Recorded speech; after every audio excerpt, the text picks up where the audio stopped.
Well, my mother gave me the name Cynthia at birth, but I use the name Slate because I identify as butch, and I'm 61 years old.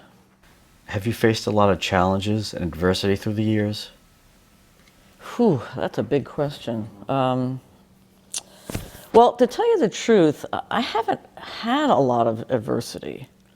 When I came out to my parents in 1975, I was a senior at URI. My mother said, "We didn't need to know this about you." And my father said, "As far as we're concerned, you've died." But what he really meant was, "Our dreams for you have died." But what that said to me was they didn't really care who I was. They wanted me to be who they wanted me to be, not who I wanted to be. So, and I had just come out. I mean, I still, was forming my identity. It was the middle of the women's movement. It wasn't okay to be butch or femme back in those days. Everybody had to be androgynous. So, lesbians, they turned into these blobs without any gender. And there I was, like, totally feeling my male genderness and not being able to do anything about it. So, but in terms of coming out to the world, I've always just been very casual.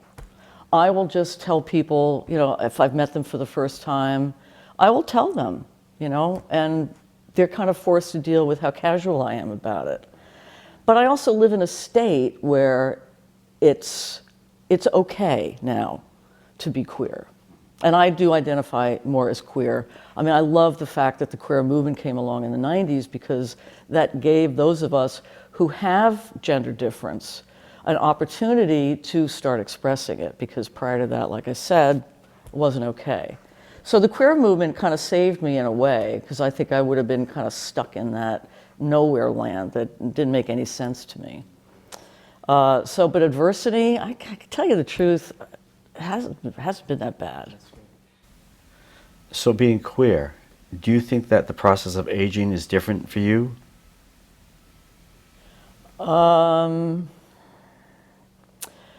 Aging, I mean, I'm biologically female, so I'm aging the same way a straight female would. So in terms of the physicality, yeah, I'm getting fatter. I went through the whole menopause thing. What makes it hard, though, is now I'm really forced to deal with the fact that I'm female. Whereas before then, it was really easy to just, just totally express my male side. But then when menopause hit, I was like, God, yeah, I really am female. And it's uncomfortable.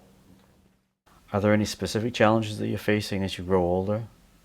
Yeah, I've always been pretty healthy. I worry about organs starting to fail. I worry about my inability to retain any muscle anymore. So in other words, I can't just butch my way through a project. I worry about falling and breaking something. I'm having all the tests that you're supposed to have when you get to be older, and my bone density is a little it's okay. It's in the normal range. It's in the low normal range. But I worry if I fell off a ladder, would I break a hip? And then what would I do? I wouldn't be able to work, or so I am definitely worried about my health starting to fail in a way that I can't control. What's most important to you at this stage of life?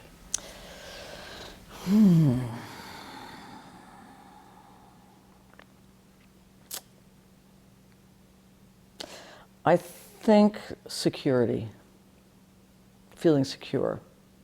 Because I'm reaching that point now where I'm starting to feel really insecure. like about the health thing, there's some things you just can't control. My body's getting older, my organs are going to start going. Financially, I'm not in great shape. I've said to many, many people that I'm just going to have to die because I can't retire. I don't have the money. I've never been that kind of person who planned ahead. I've always just lived in the here and now, and the here and now is now catching up to me. So for me, that's the most important thing, is to find my security. However I find that, if it's peace of mind, or if I suddenly get a windfall of money, which it's never going to happen. For me, that's the most important thing right now, is just feeling secure. If you could sit down with your younger self, what would you say? Ooh, boy, you ask tough questions. I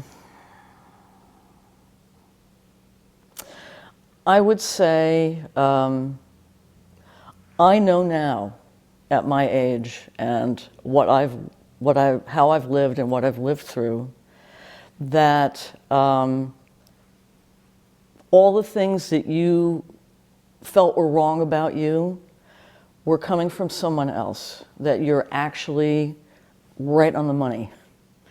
And any mistakes that you've made, or any ways that you felt about yourself that were inadequate, are actually not true. You had to grow up in a family that didn't respect you, that where you didn't count, where you were belittled. It was a sexist household, so the boys got everything. That's a tough place to be, but it's not your fault. You have done nothing to bring any of that stuff on yourself.